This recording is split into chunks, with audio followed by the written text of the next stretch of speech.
Welcome to the Reach the Stars podcast, a collection of conversations with cool people who do cool things. Brought to you by Papercraft Miracles. Each week, we'll bring you inspiring stories of persistence, passion, and purpose.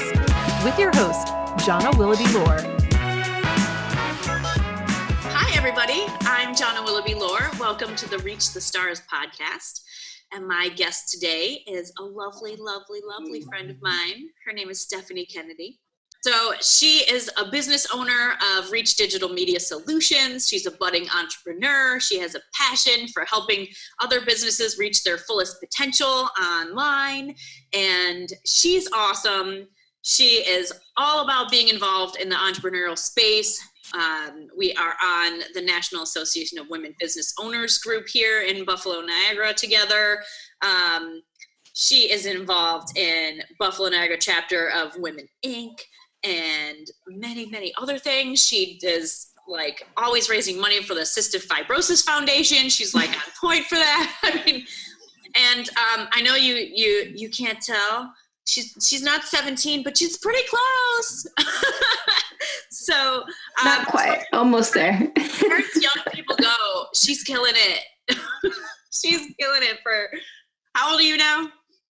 25. 25. She's doing all this. She was like president of the BNC Women Inc. president, correct? Yes, immediate past president, actually.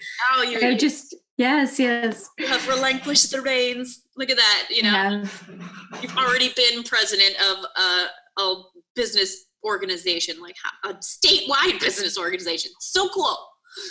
It was super fun. So, aside from the official bio, B-I-O,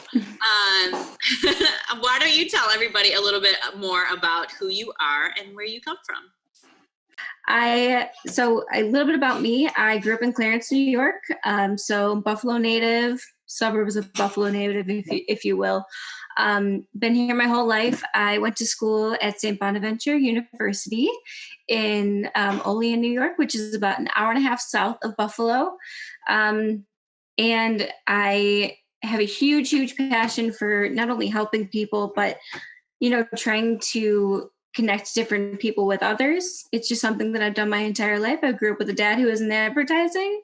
So I've been networking since I was about 5 years old, I'd probably say. I love that. It's always something I like to share because it is something that I grew up with and around. My dad has been a big influence in what I do now. Like I said, he was in advertising. He would always ask me about copy, and he's like, "How does this sound? How does this sound?" Because he would write scripts for commercials too. But I have a really big passion for singing, which is something a lot of people don't know about me. I was actually the president of an a cappella group when I was in college. I almost minored in music, but I chose to minor in marketing instead. So that's something I would like to get back into eventually. I like to rollerblade. I'm all about singing. I love it. I know it's something that I don't think we've actually talked about much, but it's something that I miss doing a lot. Girl, same. Some music. I know. Things get busy. Yeah. So I really love to sing, and I love music. Music is a big part of my life. What else? I like bike riding. I did the Ride for Roswell for the last 5 years. I think that's pretty much it, though. My favorite color is blue. I really love to travel. Traveling is a big passion of mine too. I love learning about different cultures and understanding how different places work. And I hope to continue to travel after everything is over. But we'll get there. Yeah. Awesome. So, I would love to hear more about your journey, how you ended up starting your business in the first place. Mm-hmm. And the story behind how that came to be, because I know it was kind of serendipitous how it just happened. It was very serendipitous. So I graduated from college in 2017. I was doing an internship actually for New York State Women Incorporated, and I became a member of New York State Women Inc. and it was very, like, it just flowed really nicely. But when I was looking for a job, every job that I applied for, it was entry level, but you needed 3 to 5 years of experience. And I was very confused about that if it was entry level. So Like, how are you going to get 3 to 5 years experience if you haven't entered? if you don't give me a job, yeah, like it was just kind of like that. And then I was talking to Joyce DeLong, who's she is the owner of Allegra Printing in Cheektowaga, and I was talking to her just about like what my job prospects were and everything. And she said, you know what? She reached out to me and she said, I'd like to talk to you about working for me. So I said, okay. So we talked about it, and I became her digital media specialist for a few months. And once we kind of figured out I wasn't really sure about what exactly I wanted to do, and we kind of just worked it in the way. She said, you know what, maybe you're right. How about I help you start your own business and I'll be your first client? So that happened. I had 2 clients for about 6 months. So I kept trekking along. I was working at Applebee's at the time. It was a great time. Dollar margaritas everywhere. So I was doing that. And then people got wind that I was doing social media for businesses, and they called me. They're like, hey, I really need help with my social media. Can you help me? And I said, sure. Not thinking that this consulting thing would really go anywhere at first, but I ended up having 10 clients by January. So it really like kind of snowballed into something that I could actually, make a living off of. I did have a few jobs in between where I was working as a social media person for a couple of different companies as I was building, but I realized I didn't really want to work for anybody else. I love working in tandem with people rather than working as an employee. And the relationships are so much better too. I feel like they're a lot healthier. And now I'm here. I'm here almost 3 years later. This is this is my 3rd year doing business. So it'll be 3 years in September, which is crazy. Super and crazy. Along the way, You're only 25. What? You're like, oh yeah, no problem. Been working full time for myself for like 3 years. What? Well, I only recently started working like completely full time I would say about 7-8 months ago. So I've been doing this for a while, but I have like fully devoted myself to the business.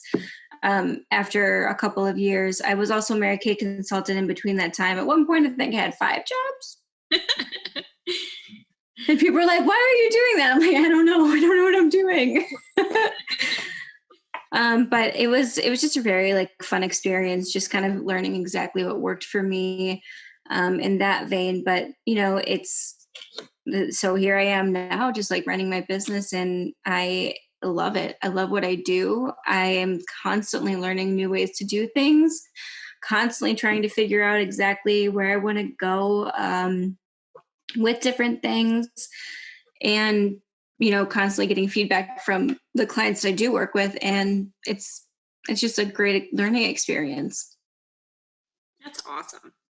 So I'm also curious about your involvement with the Cystic Fibrosis Foundation and why you are all about it and what you do for them, and why that's something that you're super passionate about and what it means to you. Yeah. So I met Lauren Orlowski with the Cystic Fibrosis Foundation very serendipitously. Just out of the blue, I met her at a networking event about a year before she actually started working for the Cystic Fibrosis Foundation. And I reached out to her because I noticed that she was involved in a lot of things, and we had coffee, and she heard my story and like how I built my business. And she said, you know what you would be perfect for? The Rising Stars program with the Cystic Fibrosis Foundation. And what the Rising Stars program is basically a program that you go through and you learn about CF, which is cystic fibrosis. And I had no knowledge about cystic fibrosis before this. I had no idea what it was. And I'm really sad that I didn't know, because I could have helped a lot of people a lot sooner. But with this Rising Stars program through the Cystic Fibrosis Foundation, you do like young leadership development, but you also learn about CF and how it affects so many people. But it was through the Western New York chapter of the foundation. And I learned that cystic fibrosis is only, the research for it is privately funded through the Cystic Fibrosis Foundation nationwide. So all the money that is raised goes directly into the Western New York Fund for research. And that means we're helping people locally. But we're also able to raise money for programs for them. We were able to donate books last Christmas for kids at Oshai Children's Hospital. I'm on the Council for Tomorrow's Leaders now, which is a young professionals group. And basically your admission to the group is a fee that is a donation to put towards the Cystic Fibrosis Foundation. And we just talk about business. We're all young professionals that are in the group, and we're all either starting out in our career or in the middle of our career, or just budding professionals, switching careers, what have you. But we all have that in common, that we are trying to figure out what like the business world entails and where we kind of hold a place in this society. And to be able to do that together is very empowering and very helpful, because we can build each other up in that way too. So that's why I'm involved. Aww. So one of my old jobs in my previous life was working at a gas station, and we used to do those. We used to sell the pumpkins for cystic fibrosis and get dollars for them. So I worked the register. I was the assistant manager, but I worked the register because it was a teeny tiny store. And so like we did that fundraiser in the fall, and then we would do the MDA Shamrocks in the spring for muscular dystrophy. So I got really like in the zone of fundraising for like childhood diseases. Like, so when you were like, oh, I do that, I'm like, I sold so many pumpkins. Like, we used to be, like, our store was like the number one in all of the quick fill, because that's awesome. We get everybody to donate. We would collect people change. Like the same people would come in and buy cigarettes every single day, and I'm like, come on, donate your change, and we would like add up all the change at the end of the shift. And it was just funny. They used to call me like, Jonna, you know you want to, Willoughby. The day, because I would just get everyone to give their dollars every single day. Even that is so awesome. $1 the day before. My whole shirt was like covered in like the pins, because every day whenever you'd raise more than $100 in a day, you get a pin, and it would like weigh my shirt down because I had like, it was all covered in them. It was fun. We helped a lot of people, and that's really awesome. And I think the one year I raised like $5,000 in a month myself. Oh my God, that's awesome. Yeah, $1 at a time. Well, you should feel very happy to know that it went to a local cause, and because it's privately funded and everything, we've been able to do so much research and they have been as a foundation to develop Trikafta, which is actually helping 90% of CF patients. That's awesome. Maybe don't quote me on that one, but it's around there, that it's helping that many patients be able to, have better lung capacity for it.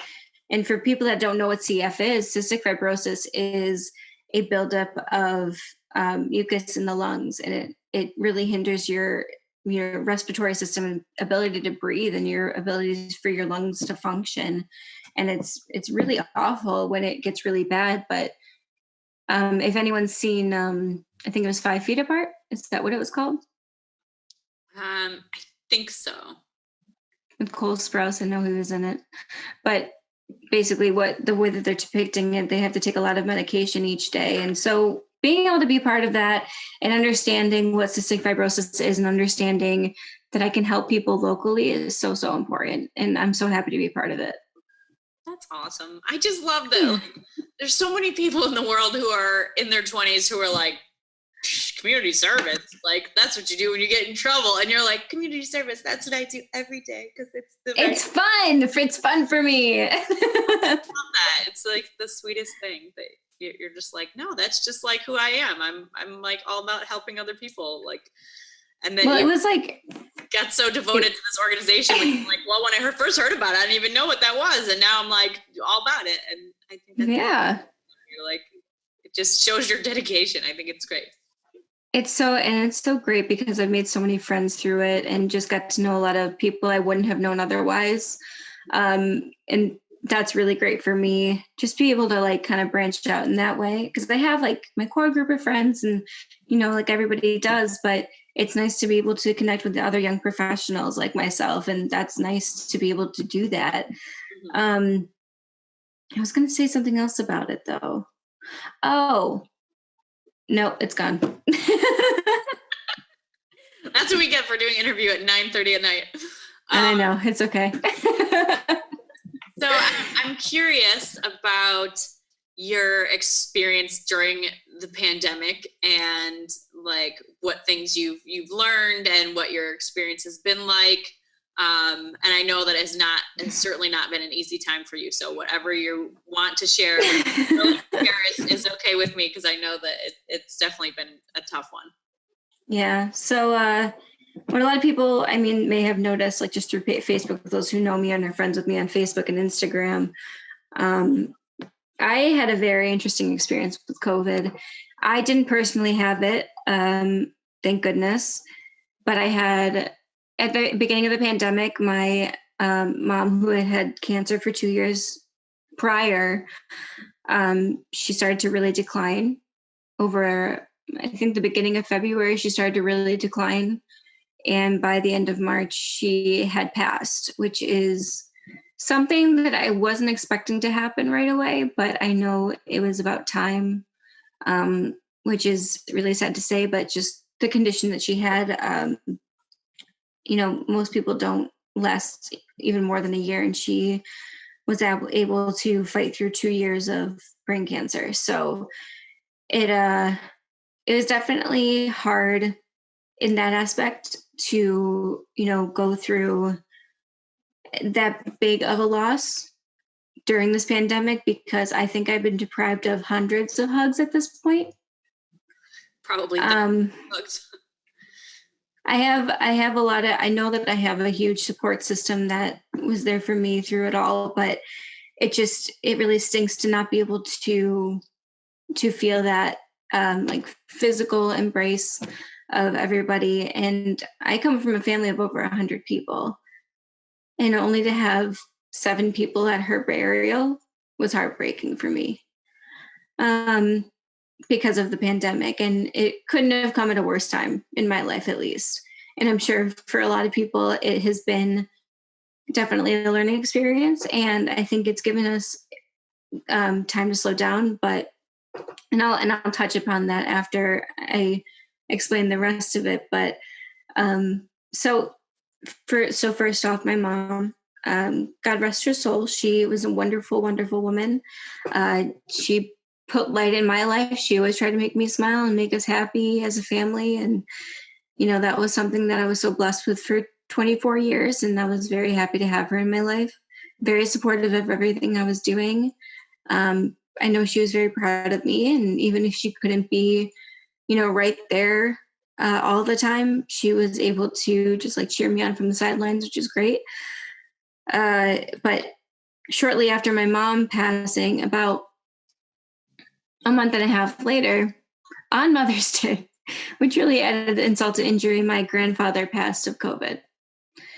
I think, this is my own opinion in what was going on during the COVID crisis, but I feel like we really failed our elders in the nursing homes through it all. And I don't know if that's anyone's particular's fault. I wouldn't say I have anyone to blame. But I know that, he is at peace now. But I wish that he didn't have to experience going through that. And it's really heartbreaking to not to be able to celebrate who he was, together with family. And he was on the side of the family that was the very large side. So that's really hard too. So the COVID experience for me has been just waves of grief, a very hard transition from being a caretaker to my mother to just being a daughter again, and being able to be, I guess, a kid again in a lot of ways, because it happened. My mom was diagnosed with cancer about, I would say, like a little over 8 months after I graduated. Oh, actually, no, probably around 10 months after I graduated. So I was just finding my footing in this world, and my world stopped for a hot minute. So I've been really trying to, like, I've been on a journey of self-discovery again. And I think throughout it all, I really am proud of myself for sticking through it. There are times when I, lose motivation. There are times that I don't want to do a damn thing. And I have been honoring that more and more every day when I'm getting those feelings, because I need to honor that. And anyone who's going through grief, like, you need to really honor those feelings, no matter what time or place it is. Even if it's in a pandemic, you need to honor that. And I know that I feel like I've been given some mercy actually through this pandemic to be able to slow down and to be able to take a minute and process everything. And I've really been forced to be alone in it. And for those who know me, know that I do not like being alone. I'm definitely an extroverted extrovert in a lot of ways. So it's hard. It's been a very, very hard journey, but I have risen from the ashes, if you will. And I feel very blessed to have the support system that I do. I got to celebrate a birthday within the pandemic too. Same. Yeah. But it was still such a good experience. Like, we still were able to make it special, and that was so exciting. But I never thought it's out of a movie. Like, this is like, Yeah. it's not. I hear it's that. not something that like, when people, I know that, like, in the future, when I tell my story to other people, like, out of the pandemic and out of this time and out of underneath everything, people will be like, I don't know how you did that. Because I'm even like, I don't know how you did that. Yeah. But at the same time, I just have to, keep moving forward.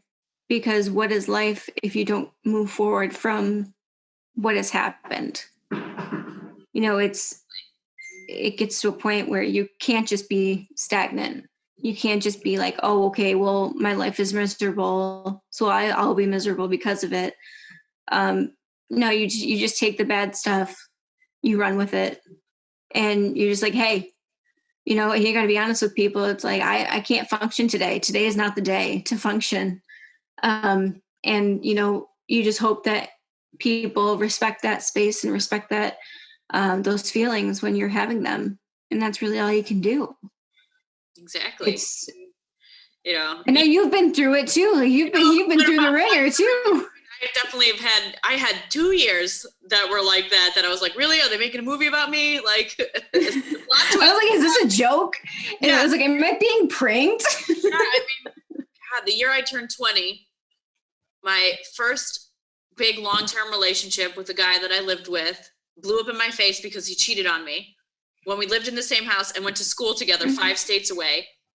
And I threw him out of my life. I threw him out of my house and totally reclaimed myself as a person who no longer had to be the person that took care of somebody else. And had the summer of my life and met some of the most amazing, amazing people who I am still friends with today, both of whom I'm hoping to have on my podcast in the next couple months. Both these amazing, amazing men who changed my life. And so I had all of that in the summer. I turned 20 and then all of that happened. I came home for the summer. I went back to school. And then 3 weeks after returning to school on Friday the 13th, my mom died. And I had to somehow continue to go to school. And my brother and I, all at the same time, inherited a house that was falling apart. And I was 20, he was 23. We had like crap for income and had this house that needed tons of work to it. And she had no will. And we were navigating the legal system and housing court while I was in school 5 states away. and dealing with all of this craziness. And then I went home for the winter, tried to figure everything out, finally got my brain and my headspace in a good place. And I was like, okay, I'm all right with this. Like, my mom is not suffering anymore. She is with me all the time and closer to me in a way that she never felt when she was in her body, because her energy was not contained anymore and it was just everywhere. So anytime I needed her, I could just call her up and I could feel her right close to me. And I had gotten to that point in my life. I went back to school for my next spring semester. I arrive on Saturday, go to sleep in my dorm, wake up at 4:00 in the morning, and my dorm is on fire on her birthday. And my dorm, with all of my shit in it, burns to the ground on her birthday, the day before the new semester starts. It's like, oh, you thought you were ready? No. No, none for you. So, and then they cut my financial aid for my senior year of school. And I ended up having to use all of my insurance money from my shit burning up to pay for my senior year of school in order to finish my insane college major that brought me where I am today. So, everything happens for a reason. I would not have finished school because I would have had no money. So, it's such a weird thing. It's just like, like, with the good comes the bad. And, it's weird for me to think about that. I mean, death is a part of living for everyone. And that obviously it's not like, a happy, joyous occasion, of course, but there are times where it can be a relief, and it's hard not to feel guilty when there's someone who has been suffering, who has been having, physical ailments that are like really, really painful for them, and to finally feel in a way that you don't need to worry about them anymore. And it's totally fine to feel that way. And of course it is. Hard. It is really hard to come to grips with that, like, not feeling guilty about feeling relieved when somebody is gone. Yeah. It's not like you're relieved that they're gone. You're just relieved that they're not hurting anymore, and that you don't have that same worry that you, like you were saying, I have space now and for so many things, because I forgot there. Yeah. Like even now, like, I feel like I have space, like, to take care of me, like, to take care of me for once. Like, and that, not to say that it took up, I could have been doing that all along, but I think it took this to realize that I had to take care of myself, and I had to give myself space for that. Mm-hmm. But for 2 years, I was so worried about her next doctor appointment, her next, her next MRI, and I wanted to make sure she was okay. My body would recognize the days that she would be, like, subconsciously recognize the days that she was going to get an MRI, because my parents would tell me when she's going to get the MRI, I would forget about it. And then I'd be like, oh, isn't that today? And I was like, no wonder I've been full of anxiety all day. Mm-hmm. Because every time I got a phone call, it was either she's fine and the tumor is not growing, or I was waiting to hear that the tumor had grown. And, it's devastating to be, it's almost traumatic to have to go through that. And to, I don't like hate hospitals or anything. Mm-hmm. It's not like that. It's just, I hated when she went in for an MRI and I didn't know what the outcome was going to be. Yeah. And it's scary. I mean, I'm 25. I haven't done half the things that I want my mom to be involved in. I'm not married yet. I don't have kids yet. And like, it's heartbreaking for me to accept that as a fact, that she won't be there for that here physically. But I just I hope that, something that people take from what I'm talking about is that you're right. Like you were saying, like that guilt that you get, because my mom, I'll tell you a funny story. My mom, when she was sick, I would come home and she'd ask me how my day was and like what I did. She's like, "Aw, I wish I could have been there." Like she'd be like so like envious of me and like wanting to like be involved in everything. So it's almost like comforting to know that she can be with me while I travel, while I go do things, while I have these experiences. And that's comforting to know that, because at first I felt so guilty. I was like, I'm doing all this stuff and I'm feeling happy and joyful, but my mom is gone. Like, she's not here to experience it, so I feel guilty that she can't be there. And I think that because like, you know, in her you know, physical life, like she wasn't able to do it either for a long time. She would have up and down days, and now that she, you know, is now where she is, she can experience those things. I mean, depending on what you believe, if you believe that people are with you, then they're there. And it's just, I hope that everyone who has been going through loss understands that it's really okay to burst out in tears at the drop of a hat. No one's going to judge you for that. And if they do, fuck like, them. yeah, they don't understand anything. They clearly haven't been through loss then, or like they're not your friend. Or they have been through loss and they didn't process it, or no one taught them properly how to process it, and they need some serious therapy, because that too. Therapy is a great thing. Like, there's a lot of heavy shit around here, and like it can be like, you know, when you lose somebody in that way, it can feel like it's going to be forever until you genuinely laugh about something and feel okay about that, you know, and it sneaks up on you. Yeah. And then that time happens. Mm-hmm. And then you're just like, oh, wait, there is still that. And then like for me, I mean, that whole entire year of my life was just so transformative as to, you know, who I am as a person now. So yeah, I mean, I knew when I was 14 that my mom was never going to meet my kids in this body. It ended up being a really kind of weird circumstance for me, because I had gotten really used to carrying her energy around with me. Because I was only 20 when she died, and I didn't have my kids till after I was over 30. So it was you know, most of my life was without her at that point. And before I had kids, I could really, really feel her energy super strong. Like anytime I thought about her, I would put my hand out and my hand would get warmer. And it would feel like this like spiral of energy. And like I can pull her up now. Like my hand is warmer right in here right now. Like she's there. But right after my kids were born, I couldn't do that.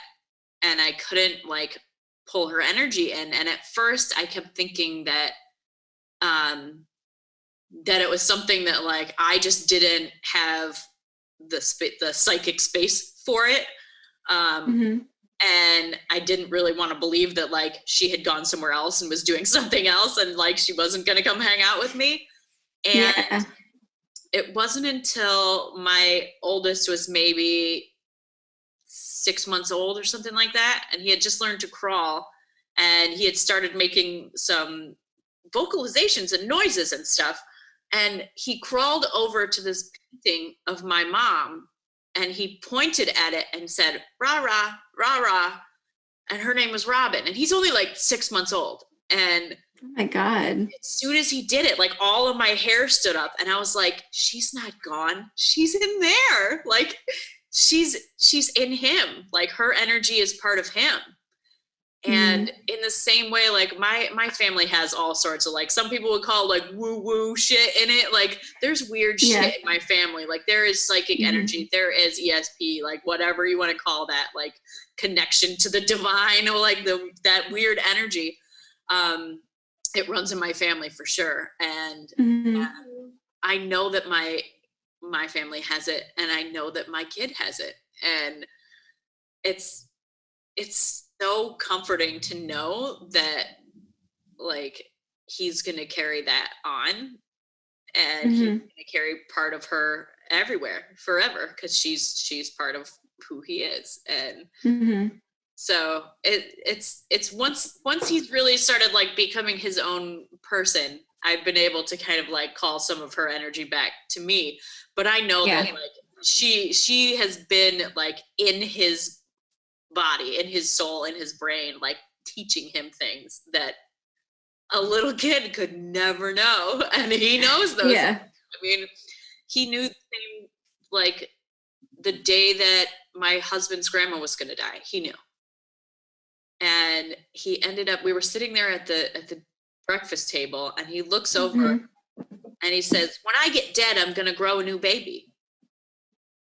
And I was like, do you mean what? I was like, wait, do you mean when he's like 3 years old at the time? And I was like, do you mean that when you die, you're going to become a baby and be born and come back again and have another life? And he's like, yeah. And I was like, do you know that? Or did somebody tell you that? Or do you know that? He goes, oh, I know that. And I was like, okay. Oh my God. Is this Vern? Yeah. Yeah. So I was like, let me poke this bear a little bit. Let me see what else is in there. So I said, do you remember when you were inside my tummy? And he said, yeah.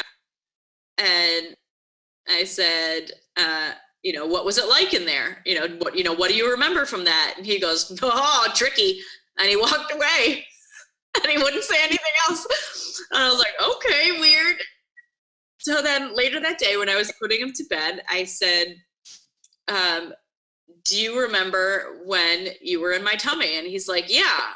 And I was like, what was it like there? I said, do you remember where you were before you were in my tummy? And he said, yes. And I was like, well, where were you? And he said, I was in somebody's house. And I was like, well, were you young like you are now, or were you very old? And he said, I was very old, like great grandma. And then without even skipping a beat, he said, great grandma's going to come new. Like, just like that. She's going to come new again. And I was like, do you mean that she's going to die and become a baby and be born and come back again? And he said, yes. And I said, do you know when that's going to happen? And he said, yes. And I said, can you tell me when that's going to happen? And he said, look over there. And that was the end of his conversation about it. And she died like 2 days later. Like, so, like, you're going to have those experiences, I think, when someday, whenever you have kids, you're just going to have those things that like just out of nowhere, you're going to be like, oh, there she is, and it's weird because I've had a lot of like random little things. Like once I was driving and the light was green and I had a green light to go through the light and make a left. And as I'm driving up to the light, I started putting my foot on the brake, and I like at the green light was putting my foot on the brake. And I was like, what am I doing? My brother's looking at me like, why are you stopping the car? And a car blew through the red light. And had I not put my foot on the brake, they would have totaled my car. Oh my God. Probably killed us both. And Jeez. We just both, my hair's standing up right now. My brother and I looked at each other. We're like, thanks, Mom. Like, whoa, that was crazy. I just had a lot of little things. I believe in guardians. Like, we have a team out there. And I've been reading this book by that TV medium, John Edward, the guy who did that Crossing Over show. And it's about developing psychic intuition. And in it, it says that you need to, if you're going to start doing stuff like that and like connecting with other spirits, that you have to have kind of psychic, how does he phrase it? Psychic self-defense, because they're, the energies of the world, maybe, they're the same as people are in real life. Like there's people who are out there who give you energy, and there's people out there who take it. And that if you're going to be like accessing the energies of people who are in their bodies, they have a way to be like, no, I don't want that, to like protect yourself from that. Yeah. And he says in the book that you should think of a symbol or an animal or an image or something that you see as like your guardian, something that protects you. Mm-hmm. And so that whenever you're, in that situation, you can always make sure you think about that, you have it with you. And if you're like doing or whatever, like accessing that energies that Sure.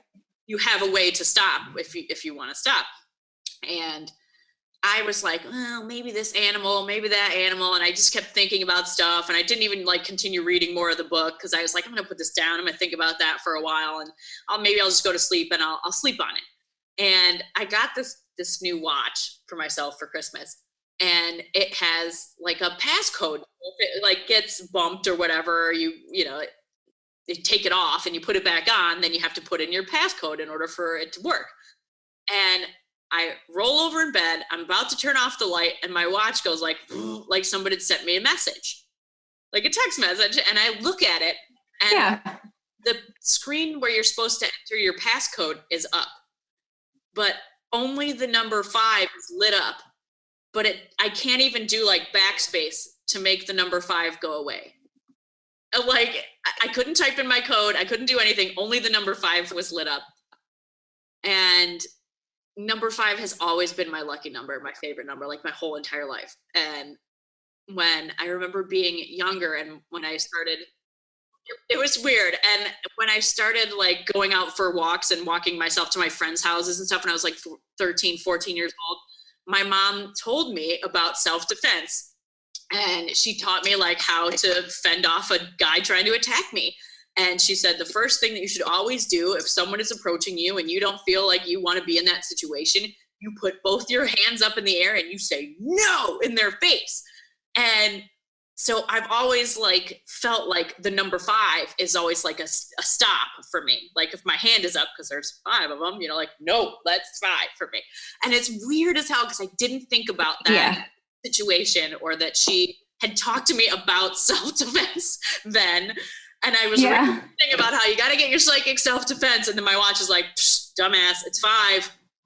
5 is your symbol. 5 is your thing. And then that's so cool. And then earlier today, something else was happening. I was like getting a lot of text messages and I was trying to do something else and it was super distracting. There was like, I just could not focus. And my watch was like 5. It's like, okay, then I guess it's 5. Like, I'm listening. That's so cool. I'm listening. So, the more you seek to find those things, they're out there. You just gotta want to see them, because and it's really weird because like there are days where it's weird because there are days in my life where I don't think about her because she's been gone for almost 20 years at this point, 18 years. And there were days where I didn't think about anything else. And so now when something like that happens, where to me it's so obvious that it's her coming to visit me and to tell me something and to remind me of something we talked about. And, it's like yesterday. And it's so nice to have her come visit, even just for a second in those ways. It's just like, it's like the sweetest little, hey kid, how you doing? I'm still here. That's awesome. So I love that. I just hope you get to have a lot of those. So we had a really interesting experience when she first passed, and we evinced that she was manifesting in a balloon, because there's 2 of them actually. There's 2 balloons, and they kept moving, like just around, like there was like no breeze or anything. It was just moving. And at one point, I didn't tell anyone who was in the room with me that this happened, but there's like this hallway that goes into the family room, and that the family room is where she passed. And the balloon was sitting in the hallway into the entrance of the family room. And in my head, I'm gonna cry. In my head, I said to her, I was like, if you're there, make it move. And it like jolted forward, like someone flicked it. And it just, oh my God, it was just such an interesting experience because it was just so like, okay, you're here. All right. Can you stay a little longer? Because I'm going to need help. So, so that was comforting. It was really weird too, though, because it just kept happening over the next few days with the balloons. And we left the balloons in the house for like a month after she passed. Just like in respect for that space to be given. And I know it sounds really silly, but until you experience it, let me tell you. That's awesome. I mean, I totally believe that was her hanging out and Yeah, it was so weird because she would like, it was really actually very funny because she always told me to clean my closet and she would always get really angry about my closet being a mess. And one of the balloons went into my room, went into like one side of the room. And at the time, me and my sister were sharing a room. So it went to her side of the room. Then it came to it floated up. So the way that the room was laid out, if you're facing the closet, so this is like I'm on the closet, there's a bed here and my bed was here. So it went from the corner of the room up to the closet and it just sat there for like a full 5 minutes. I'm like, are you trying to tell me something? I'm like, even in the afterlife, you're telling me to clean my closet. Like, how messed up is that? And I wonder if it was more of a sign to be like, hey, I'm still here. You better still clean. Like, you gotta get your stuff together. You better not let it go down without me. Like, yeah. It was so funny in that way. But I know she's around, and I think that I just haven't allowed that space to come in just because I feel so, devastated by it still. It's still very hard for me to accept. And a lot of the time I'm like, oh yeah, I'll just text mom. Oh wait, I can't do that anymore. And I could, but I don't see the purpose in it. And so I actually found an old journal of hers. So every time I wanted to talk to her or like tell her about good things or even bad things, I write to her in her old journal. So that's my way of coping. Love that. Aw. I have a whole bunch of my mom's old journals, but they're all full. She wrote it's so easy to get caught up in the sadness when it comes to grief, and so easy to get caught up in feeling like you'll never be okay, but it gets better. And I think we talked about this on the phone at one point. It's like you're in a box, and then in the box is a big ball, and there's like a button, a pain button, and the ball is like huge at first, like hits the pain button a lot, but then it gets smaller and smaller, and it still hits the button, but that button isn't getting hit as much because the ball of grief is just getting smaller and smaller each day because it'll never go away. Yeah, like the feeling definitely does not go away. You just get used to the way that it sucks. Exactly. And I think that's really something that a lot of people, I feel like, don't always accept when it comes to grief, because I think my life was preparing me for these losses because they were so devastating and so like sad to go through because it was so isolating. I lost 3 family members before I lost my mom. And I'm just like very thankful. Actually, I've lost 4 family members before her. So in total, I've lost 6 very close people in my family. And, it doesn't get easier. I mean, I guess it does get easier, but it doesn't make me miss them any less, I guess is what I'm saying. Yeah. But I empathize with anyone who is going through that. And if anyone needs to talk to somebody about grief, definitely someone to talk to about it. But I still look at like what I've been able to accomplish throughout it all. Mm-hmm. And I have never been prouder of myself than I have through this process. I really I really stood up for myself throughout this all. I've set my boundaries. I have set my boundaries and, ridden my life of toxic people, to the point where I am 100% confident that I will be okay. And I know that for a fact. And I'm so, so thankful for that. And I'm so happy for everybody who I've met along the way that told me, hey, it's going to get better. Even like some of my NABO sisters, like there was people in BNC for New York State Women as well. Hey, things are going to get better. And so I think someone told me, I think I've mentioned this before to a bunch of people. Someone told me, some of the most successful people go through the most. And I really took that to heart when she told me that. And I've been running with it ever since, because if that's the case, then I hope that I can be successful so I can help more people, so I can be a confidant, so I can be a mentor at one point. So I hope that it all works out in the end, and I know it will. But we just have to get there. Exactly. And you're super young, girl. You got lots of time to get there. Oh, I have lots more to learn. Definitely have a lot more to learn, but I'm getting there every day. Oh, I love this conversation. Me too. It's really healing. It's a healing conversation.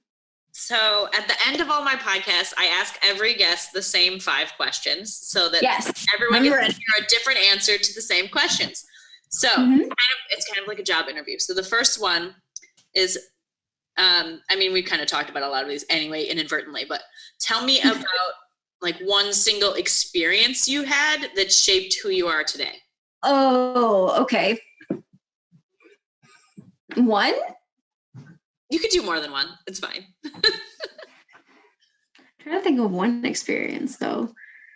One of those things where you're like, oh my God, if that day hadn't happened, there's no way in hell I'd be where I am right now. Like one of those.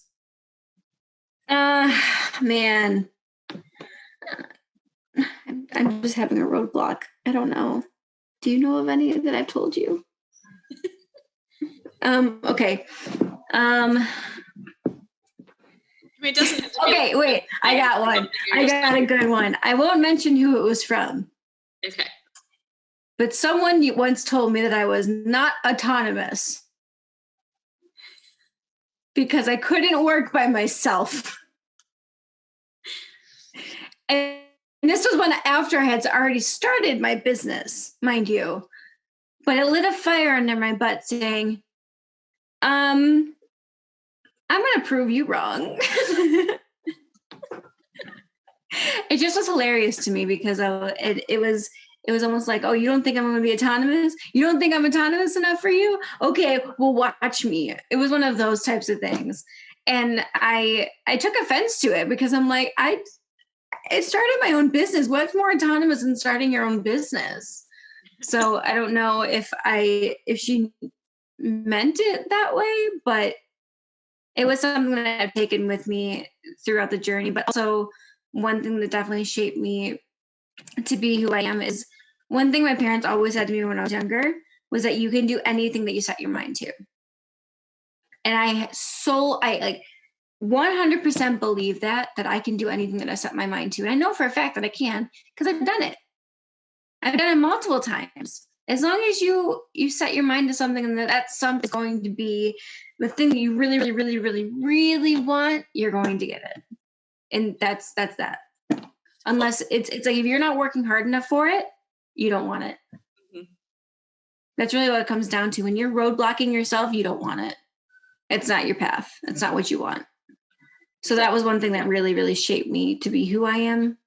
To be able to get to where I've been able to get to is because I always set my mind to things. And sometimes I take a break from doing that, and that's okay. It's okay to be in that position where you need to be stagnant for a second, but that's my answer. Okay, question number 2. When you feel defeated or overcome, what do you tell yourself to keep going? What do I tell myself to keep going? I basically just get up and I kind of look at myself in the mirror and I say, are you forgetting who you are? Are you forgetting what you've accomplished? Because you're not, and it gets to a point where, and I know I'm not the only businesswoman who has imposter syndrome, but it gets to a point where you're like, I'm not doing enough. I'm not doing enough. It's like, you are doing plenty. And just like giving myself that little pep talk, being like, you are a boss and you are amazing, and you need to give yourself credit for that, and own that, and own that title, and own that, feeling of, being a successful person. And I'm really thankful for the success. And maybe I'm a little too humble sometimes, maybe a little bit too modest sometimes, but I'm very proud of what I've been able to do. And the second thing I do is that I hop in the shower and I clean my room, because usually when I know that I'm in a funk, when my room is just a total disaster area and my clothes are not done, or like my laundry isn't done. Like, I'm like, this is a total disaster. I don't want to do this anymore. And as soon as I get myself organized, I'm like, okay, I can work again. This is where I am. This is who I am. And this is where we got to be, because like, this is not gonna fly for the rest of whatever. Okay, number 3. Tell me about a way that you overcame a failure or a mistake and what you learned from it. I fail all the time. I make mistakes all the time. Big mistakes. I don't really feel like I have made, I made a lot of mistakes, but I felt like they were pretty minuscule. I never really regretted anything I chose to do, because I'm very calculated a lot of the time. But how I overcame it was just reminding myself that I can try again tomorrow. And if I feel like I'm making a mistake or failing, that it's not the end of the world. And the one thing that I always tell myself too, and I tell anybody who's having issues with like self-confidence and, self-doubt, is that you always have the opportunity to be better tomorrow. And even better today. Like, there's no reason you can't be different than who you were yesterday, or what people define you as. If your friends know you for being late, start being on time. You don't have to live in that. Like, but it's true though. Like, it's so. But you know what I mean though? Like, it's like people live in that definition of who they are. Like, I am defined as being, like always in places. I'm always somewhere, but that doesn't mean I always have to be that person. I don't always have to participate. I can always take a break from it. I don't always have to be there. But when it comes to like failure and,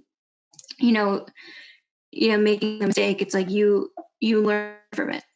I just learn from it. I overcome it by learning from it and not doing it again, because I know that if I do it again, it will create not only a repetitive cycle, but it also creates animosity with the relationships that I have. And that makes me sad.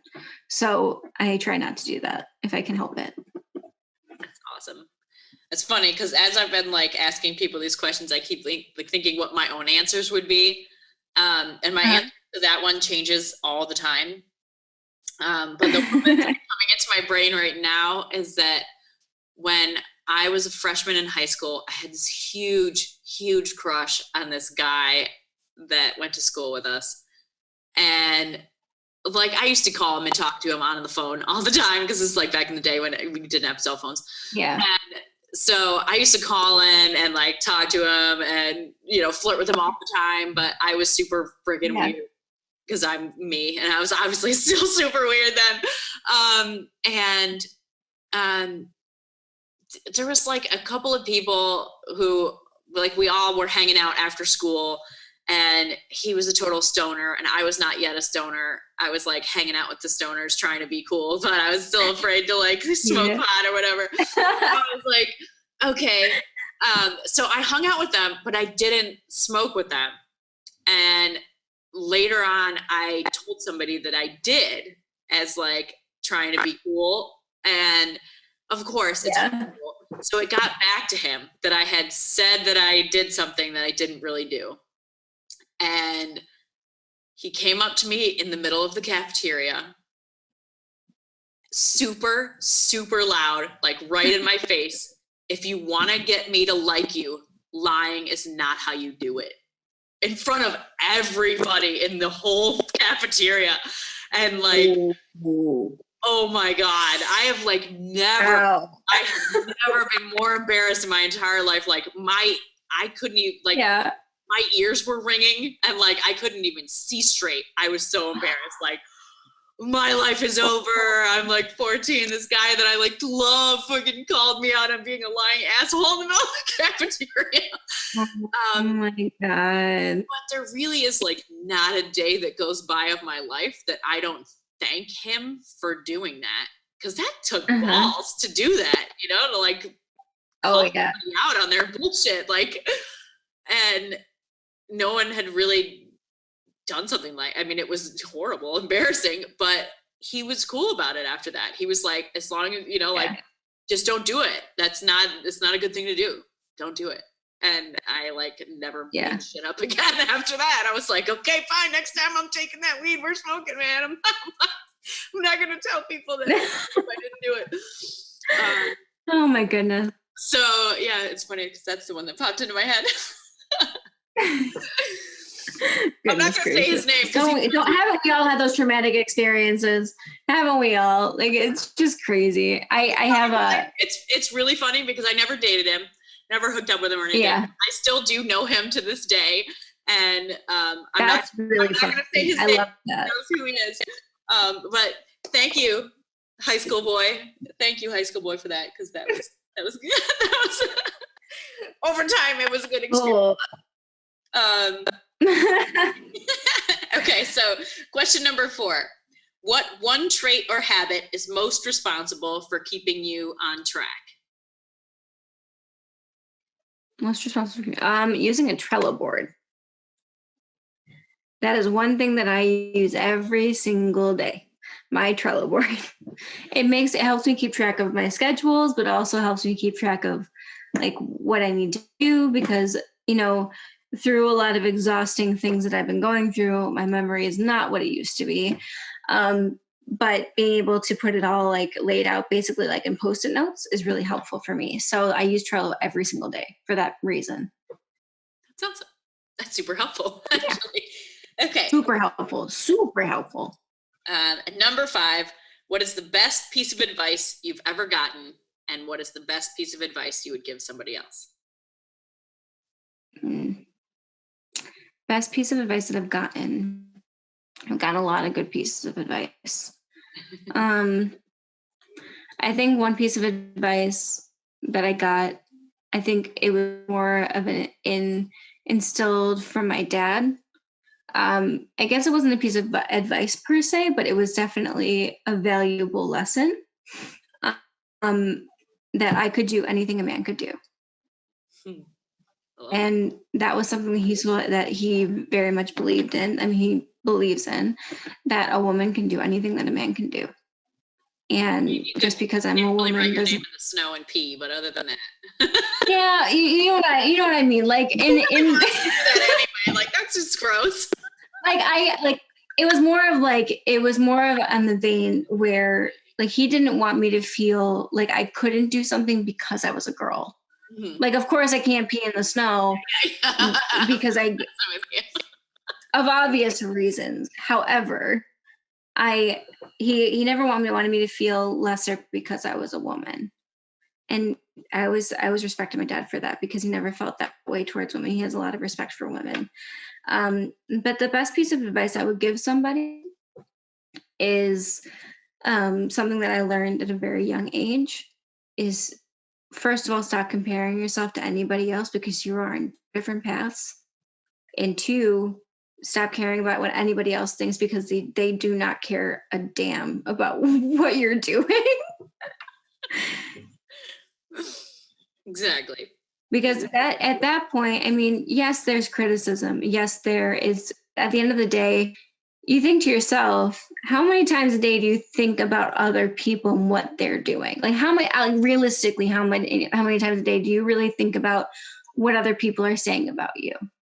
You're only really thinking about what they're saying about you because you're thinking about how you would perceive yourself on the outside. Mm-hmm. That's really all it is. So stop comparing yourself and stop thinking that anyone is really actually cares that much about your life to make it a problem. Because you're the one who has to care about you. You are the one who's going to be with you for life. So you have to be good with what you are doing. Mm-hmm. Just being true to yourself in that way. It's okay. It's okay to be you, because a lot of the time, the you that you are is awesome. And that's okay. Even if you're not completely confident about it on the outside, you can build towards that confidence. I used to be very shy. I would let people talk over me. Believe it or not, I would let people talk over me. And I and I would let people step all over me. And that was who I used to be. But I'm not that person anymore because I am true to myself. Like, believe it or not, me who talks literally all the time used to not talk at all to people. I couldn't even look people in the eye.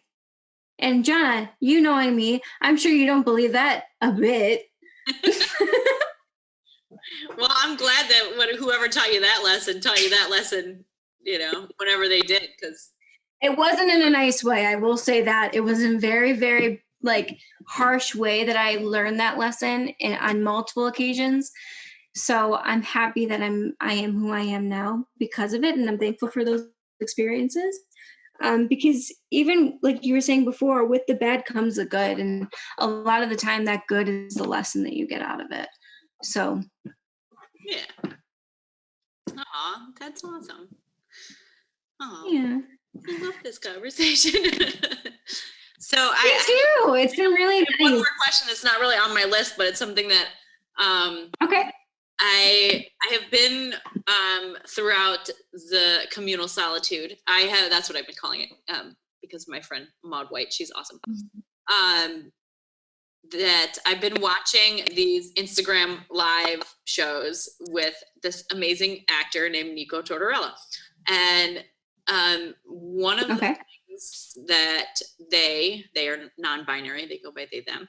But one of the things that they have asked some of the people that they've been interviewing on their show, which I just love this question, is what is the top of the mountain for you? And I just love that question. Oh, that's such a hard question. I know. Oh, I know. Because if I really had to define it, the top of the mountain. Just being at peace. Just being at peace with everything that's happened, and being at peace and having full acceptance of everything that's happened. That's my mountaintop. And I'm working towards it. I don't have total peace yet, but I'm working towards it every single day. And each little day, each little step, I have more peace. But it really, going through what I've gone through, I built a tolerance for pain. And I wish I didn't have to do that, but I feel like I can help more people knowing what I know and knowing what I've learned throughout this process. But the top of the mountain for me is peace, having complete peace, and just being able to just let go of all animosity towards it, all of the sadness that comes with it, but also honoring all the animosity that comes with it and all the sadness that comes with it as well, and just completely letting it in and completely letting myself just feel it. That's peace for me, just owning it and owning my story and owning what has happened. Because for a long time, I was in this state of mind where this isn't happening. This is not happening to me, but it is, and it was. So I just want to find peace and just, you know what? Because of what has happened, I think I have had less anxiety and less stress than I have in a very, very long time, which is saying a lot, because I was constantly stressed out, constantly anxious. And to be able to find that peace of mind, it will be the day that I will probably bawl my eyes out First of all, I had an experience. Do you mind if I share an experience really quick? Go ahead. So I have had a very strong connection with faith for a very long time. I am not the type of person to push my faith on anybody. But I do talk about it because it's such an important aspect of my life. But I had an experience when I was in college. So I went to a Catholic university, well, rather Franciscan, which is like a denomination of Catholicism in a way, which is kind of confusing. But anyway, there were monks that lived near and on my campus. And those monks, well, I should say friars, they're not monks, they're friars. But so the Franciscan friars that they would teach our classes and everything, a couple of them lived at Mount Irenaeus, which is right outside of Cuba, New York. Mount Irenaeus is this beautiful like cabin house. They would have overnights for students there. And one of the overnights, it was like, I think it was my first experience with them. And they have a chapel up on the hill, like near the cabin, near the house. We went up to the chapel and we did a meditation. And that meditation was to, I don't remember exactly the name of it because I never really studied the Bible in religion. And, but it was a psalm and it was, "Be still and know that I am God." And basically what you did, you kind of did the same thing you do with bingo. And you do like, "Be still and know that I am God. Be still and know that I am. Be still and know that I. Be still and know that," and so on and so forth. Mm-hmm. But that meditation for me, for the first time, and I had never, ever, okay, so to preface this, my mind runs at 1,000,000 miles a minute constantly. I don't know why, but it does. And this is just what my brain does. So doing meditation brought me to complete silence. My brain was completely silent for the first time in my life. And I started laughing in the middle of the chapel with everybody else. I was sitting next to one of my best friends and I was laughing and I looked at him. He's like, "What are you doing?" And I was like, "I don't know." I couldn't contain it because it was just so much emotion that came out of me because I had been able to silence my brain for the first time. And that peace that I felt because I was able to do that was the most like amazing thing that I had ever experienced. So I hope that one day I can feel that way all the time. That is my peace. That is my calm. That is my happy place because it's just so serene. And I hope that I can achieve that at some point. So that's my mountain. Oh, I love that. I'm totally going to make a little clip of this video and send it to them. Aw. Right. Partially my impetus, I've been wanting to do a podcast for a really, really long time and just like interview all of these people that I know and just have a place to have all of these stories of people pursuing what they love and dreaming about things and then just going after them no matter what. And stories of people like, why not, coming back to life after they think they're gonna die, and like just there's so much power to that point in hearing people tell their truths and to speak about their experiences and their stories and just being genuine and real. And I know I'm not the only one that really just loves to not just live vicariously, but like really kind of experience those things with someone else when they're retelling them. Sure. And what a better way to have oral history than to put together a podcast like this that's just like a big compilation of everyone's stories. And I had always just thought that if you're going to do a podcast, it has to be this, it has to be that, it has to be perfect. And I always thought it was just way more complicated than it would be. And so I just have to say that that's definitely one thing that this global pandemic has taught me, that well, two things. One, that the time is now. The time is always now. Right it's always now. right now. And if you're not going to do it right now, then you're not going to do it.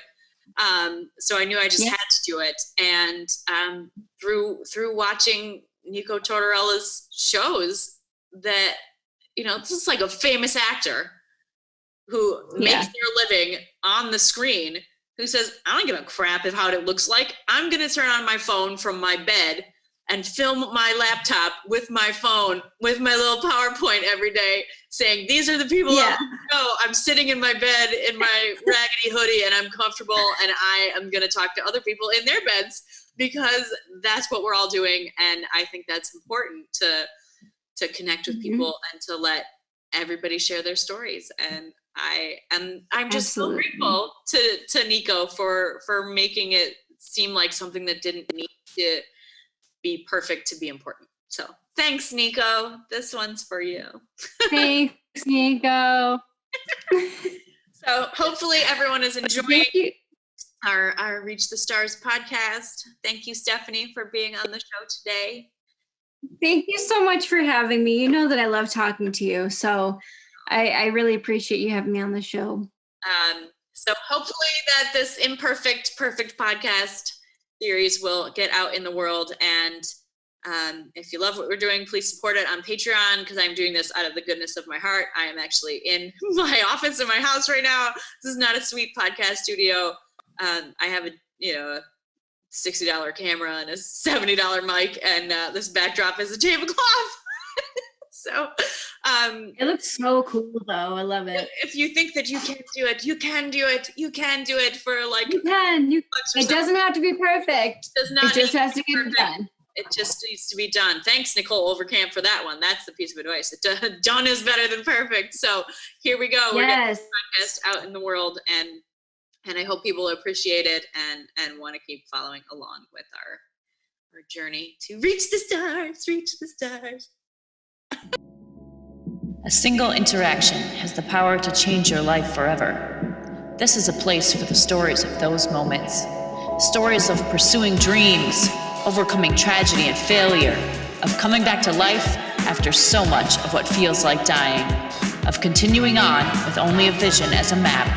This is the place where those moments live on. Come sit by the fire, look up at the stars, and be forever changed too. Thank you for being with us on the Reach the Stars podcast. Our theme music is generously provided by Byrocratic. You can find him on bandcamp.com. Thank you to all of our current patrons, guests, and everyone else who helps make this dream a reality.